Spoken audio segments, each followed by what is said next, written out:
things off, let's look at sports by sharing this teacher spotlight with Heidi. What's up, guys? Softball's in full swing, and Coach Risley has had her first ever head coach career win. Let's take it to her for some questions. Okay.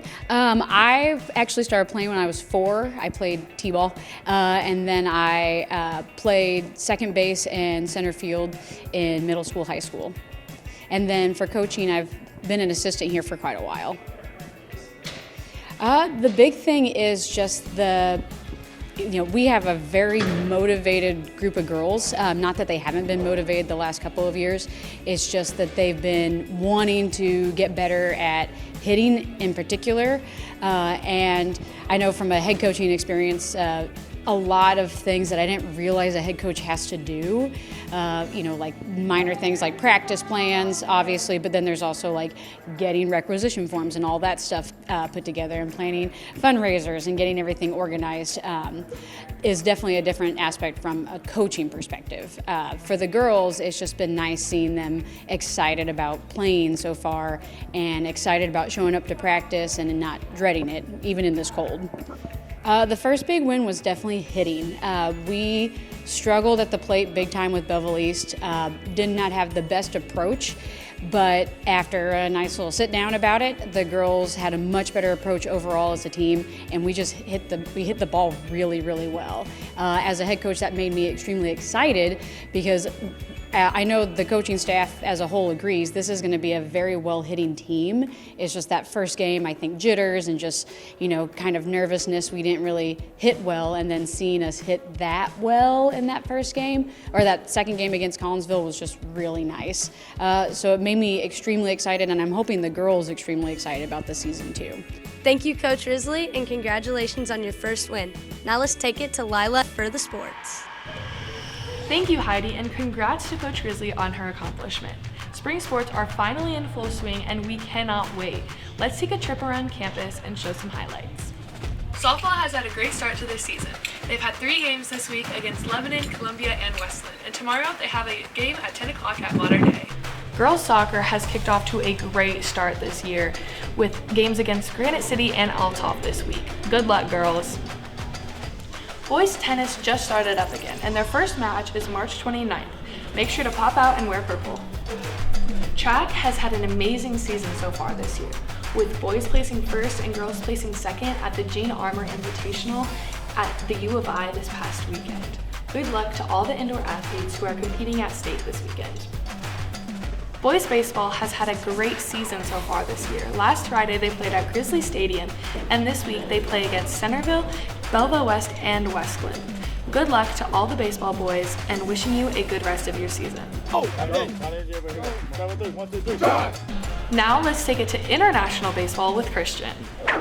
On Tuesday, March 7th, the World Baseball Classic started, and just this Tuesday concluded with Japan taking home the trophy for the 3rd time in the history of the tournament. They previously won the first and second World Baseball Classics in 2006 and 2009. Let's take a look back at their World Baseball Classic journey.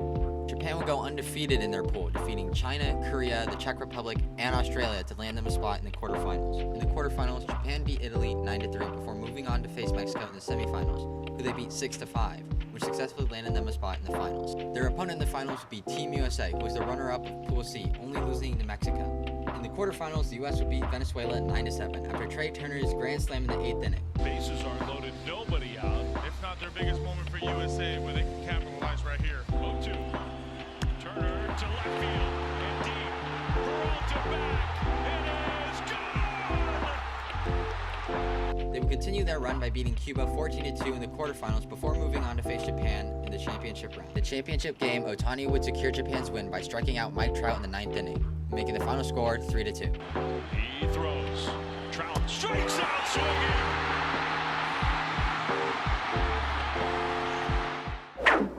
We also have an extra announcement. Nose Place for 8 Women Walk will be on Thursday, from March 30, from 2:30 until 3:30 for the price of $2. Have a great time and enjoy the walk. Welcome back, Mascoutah. I'm Quentin. And I'm Noah. We're here to go over March Madness. March Madness is one of the biggest tournaments in the world and is often referred to as the Big Dance. We're here to go over some of the biggest upsets that have happened in the tournament this year so far. To start, a huge game that took place was a 4-seed Virginia versus a 13-seed Furman. This game went down to the wire and ended with a Hail Mary from Virginia that was intercepted by Furman. That led to a three-pointer, giving them the win and a huge upset over the 4 seed. Another huge upset that took place was the 15 seed Princeton with their win over the 2 seed Arizona. This game too went back and forth, but Princeton came out on top, winning the game 59-55. And they then went on to beat the 7 seed Missouri, beating them easily, with the final score being 78-63. And they now will take on Creighton in the Sweet 16, looking to be the second ever 15 seed to make the Elite Eight.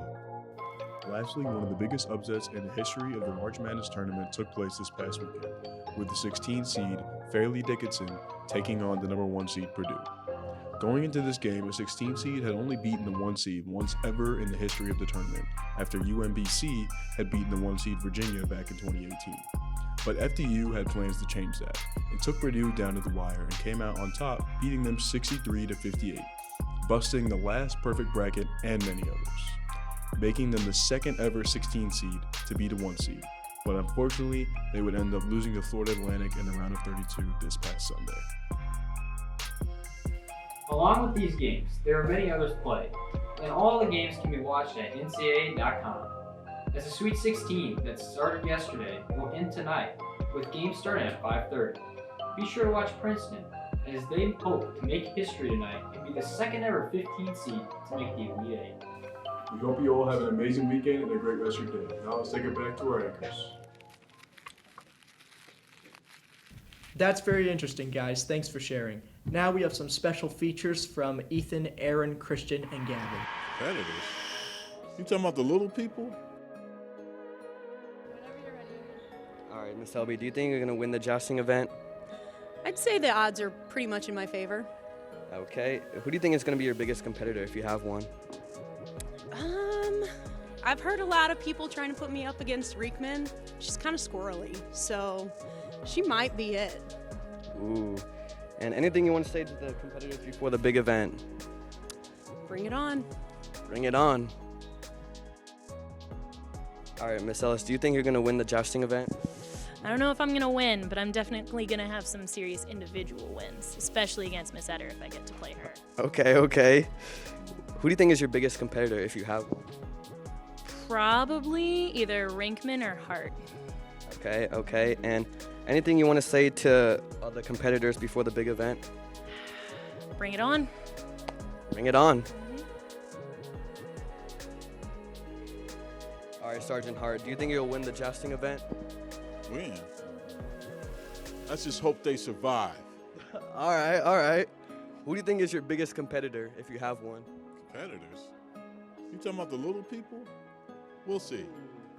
Okay. And anything you want to say to the competitors before the big event? Yes, bring your A game. No, it'll be fun. I'm going to be a nice guy because you know I'm a nice guy.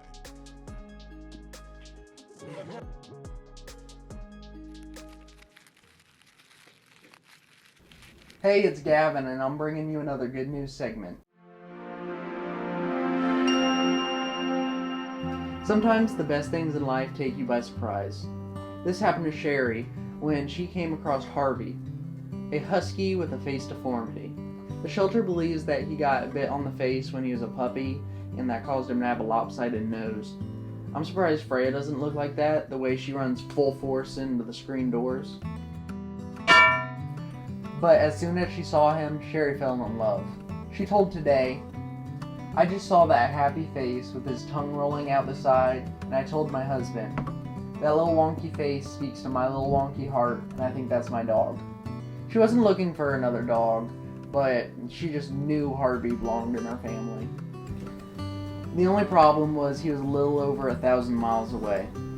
So she searched for plane tickets, and when she couldn't find any, she packed her family and went all the way to rescue Harvey. Continuing on the dog topic, this dog was reunited with its owner a year after they had to flee Afghanistan. Just look at their reunion. Salam! Lucky John! Lucky John! Salam! Lucky John!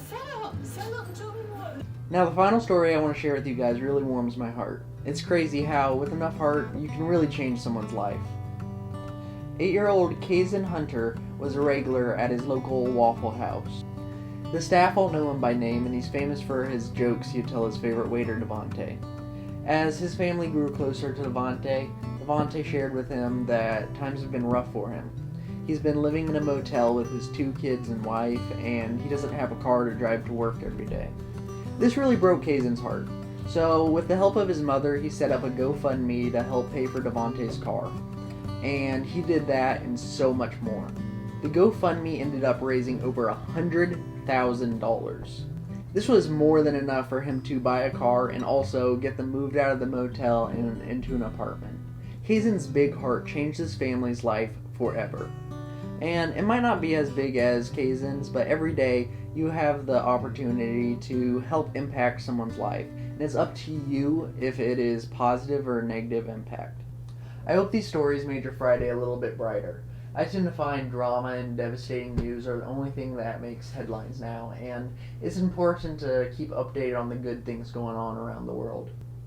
I get my good news stories from the Good News Network articles and the Good News section on Today. Now, I hope you guys enjoyed and have a great Friday. Listen up, teachers. Ethan has a special report about the LCL coffee.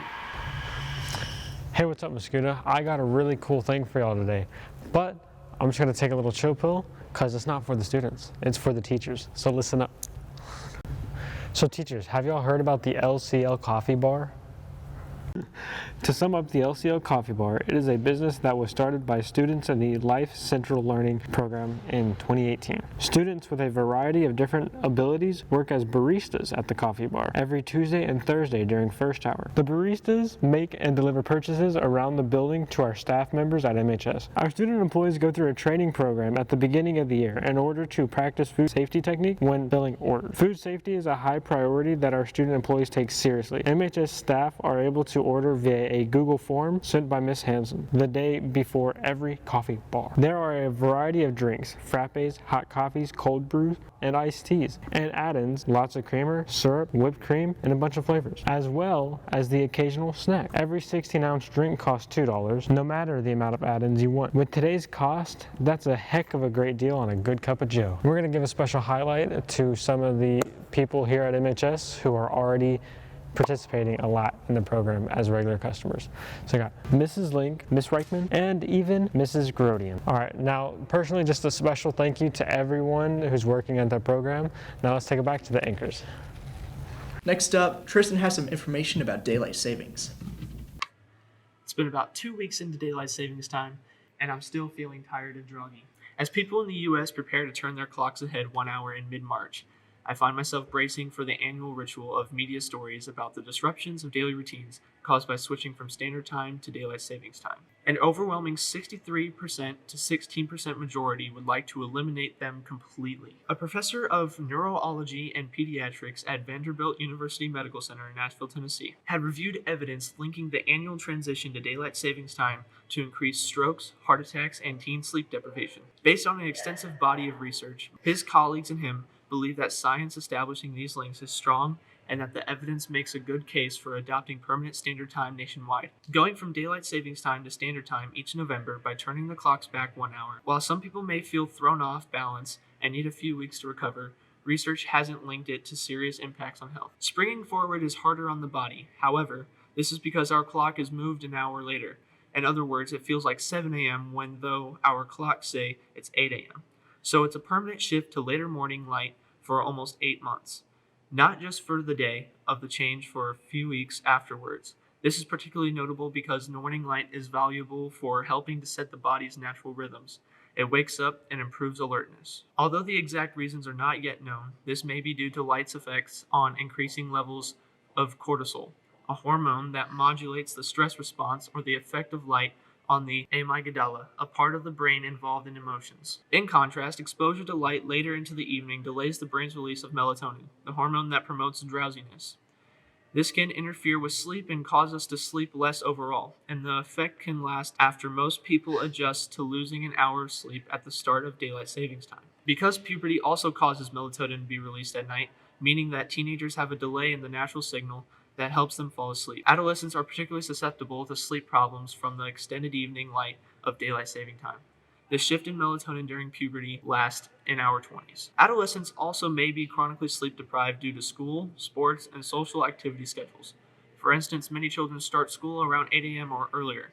This means that during daylight savings time, many young people get up and travel to school in pitch darkness. Well, that's all I have for today. Have a good Friday, kids. That's all we have for this week's show. Remember to stay safe and stay classy, Mascoutah.